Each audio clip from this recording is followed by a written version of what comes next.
আছো সবাই? তুমি খেলতে চাও সত্যি?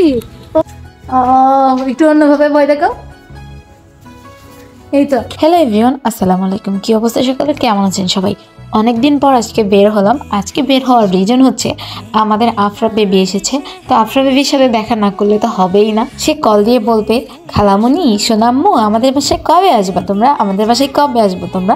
তো সে যখন যশোরে এসেই গেছে, তো হঠাৎ করে আকসা আমাদেরকে সারপ্রাইজ করে দিল আফরা বেবিকে এনে। অনেক দিন পরেই তাকে দেখলাম। মাশাল্লাহ মাশাল্লাহ, আমাদের আফরা বেবি অনেক বড় হয়ে গেছে এবং অনেক কিউট করে কথা বলে সে। আপনারা অলরেডি তার ভয়েস শুনেছেন।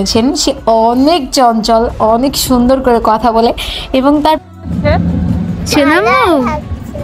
তোমার এখানে কেমন লাগছে? ভালো লাগছে। কয়টা খালামুনি এখানে বলো তো? দুটো। এখন একটু তুমি লজ্জা। খালামুনিরা কি পচা না ভালো? ভালো ভালো ভালো। তোমাকে কে মেকআপ করে দিয়েছে? কে? উনি নিজে করছে। আমি করেছি। মাশাআল্লাহ, তোমাকে তো অনেক সুন্দর লাগছে। সে বলছিল আমাদের সাথে দেখা করতে তার অনেক ভালো লাগছে। আমরা তাকে ঘোরাতে নিয়ে গেছিলাম বাইপাসের দিকে। তো সেখানে সেই রাস্তায় সেও দেখি হাঁটতে পছন্দ করে আমাদের মতো। তো ইংলিশ মিডিয়ামে কিছু বাচ্চারা মাঠে খেলছিল, সেটা যখন সে দেখলো, সে আমাদেরকে বললো আমিও বল খেলবো, আমিও সুন্দর করে বল খেলতে চাই এরকম এদের সাথে। তো তাদের সাথে তো তাকে বল খেলানো কোনোভাবেই সম্ভব না। তো তখনই আমরা চট করে চিন্তা করলাম যে তাকে আমরা স্যাফরনে নিয়ে যাইতেই পারি, কারণ যশোরের মধ্যে স্যাফরন বেবি পার্কটা অনেক সুন্দর। আমরা এর আগেও সেখানে অনেকবার গিয়েছি। তো আমাদের অনেক ইচ্ছা ছিল আফরা বেবিকে নিয়ে সেখানে একবার যাওয়ার। তো ফাইনালি আজকে আমরা যাচ্ছি স্যাফরন বেবি পার্কে। আমাদের আফরা বেবি সে স্যাফরন বেবি পার্কে যাওয়ার জন্য এত পরিমাণে এক্সাইটেড হয়ে গেছিল।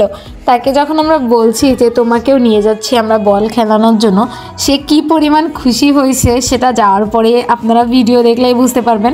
স্যাফরন বেবি পার্কটা আসলে অনেক সুন্দর। বাচ্চাদের জন্য তো আমি মনে করব এটা বেস্ট। আর বাচ্চাকে দেখার জন্য যে আপুটা আছে, কি বলবো, আপুটা অনেক ভালো, অনেক ফ্রেন্ডলি এবং আমার মনে হয় বাচ্চাদেরকে তার কাছে নিশ্চিন্তে রাখতে পারবেন আপনারা।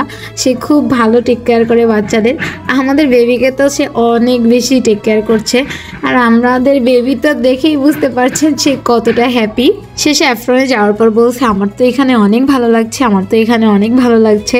আসলে তাকে খুশি করতে পেরে আমাদের যে কি শান্তি লাগছিল সেটা বলে বোঝানোর মতো না।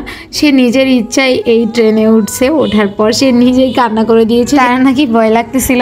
সে এখান থেকে ওখানে, ওখান থেকে ওখানে দৌড়াই দৌড়াই এইখানে যাচ্ছে ওইখানে যাচ্ছে। আসলে আমাদের আজকে মূল উদ্দেশ্য ছিল আফরা বেবিকে খুশি করা। তো ফাইনালি আমরা আফরা বেবিকে খুশি করতে পেরেছিলাম, সাথে তার আম্মুকে খুশি করতে পারছি কিনা আমরা জানি না।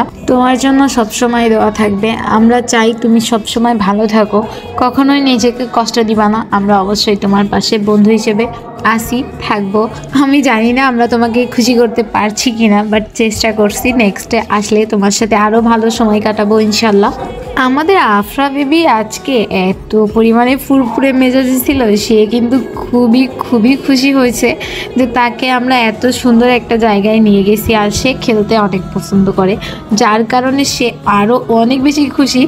বাট সে যেই রাইডে উঠতেছে সে ভয় পাইতেছিল যে যদি সে পড়ে যায়। আপনারাও চাইলে স্যাফরনে আপনাদের বেবিকে নিয়ে যাইতে পারেন, নিয়ে গিয়ে রিল্যাক্সে এখানে খেলতে দিতে পারেন। কারণ আমার মনে হয় স্যাফরনে বড়দের গেলে বড়দেরও খেলতে মন চাইবে, কারণ এই জায়গাটা এত বেশি সুন্দর যে আমরা গেলে আমাদের নিজেদেরই খেলতে ইচ্ছা করে। এখানে গেলে মনে হয় আমরা নিজেরাও বাচ্চা হয়ে যাই, কারণ এখানকার ডেকোরেশন, এখানকার খেলনাগুলো এত বেশি সুন্দর যে মনে হয় আমরাও বাচ্চাদের সাথে খেলতে শুরু করে দিই। আমাদের আফরা বেবি যে খুশি হয়েছে এটাই আমাদের কাছে আজকের শ্রেষ্ঠ দিন।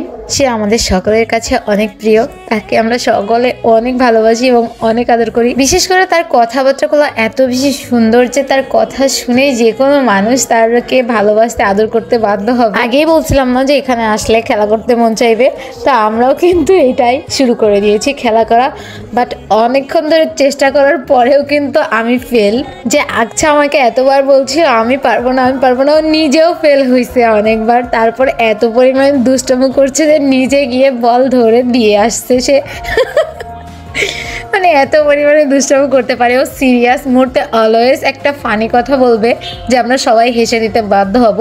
তারপরে মায়াও ফেল হয়েছে, মানে সবাই ফেল হয়েছে। এই ভিডিওটা আপনারা আগেও দেখেছেন। আমি জাস্ট তাকে বলেছিলাম আসো একটা সেলফি তুলি, তো তার পোজ দেখে আমি ভিডিও করা শুরু করছি। তাকে বলছি একটু অন্যভাবে ভয় দেখানোর জন্য, সে এমনভাবে ভয় দেখাচ্ছে যে আমি নিজেই ভয় পেয়ে গেছি। যাই হোক, সে কিন্তু অনেক দুষ্টামো করতে পছন্দ করে, কিন্তু সে অনেক ভদ্র, অনেক সুন্দর করে কথা বলে এবং অনেক ভালো সুন্দর ব্যবহার করে সবার সাথে। এত ছোট বয়সে যে সে এত কিছু বুঝে, আল্লাহ তাকে এত কিছু বোঝার ক্ষমতা দিয়েছে, এটাই আল্লাহর কাছে হাজার হাজার শুকরিয়া। আপনারা সবাই আফরা বেবির জন্য দোয়া করবেন যেন ও অনেক বড় হয় এবং সবসময় ভালো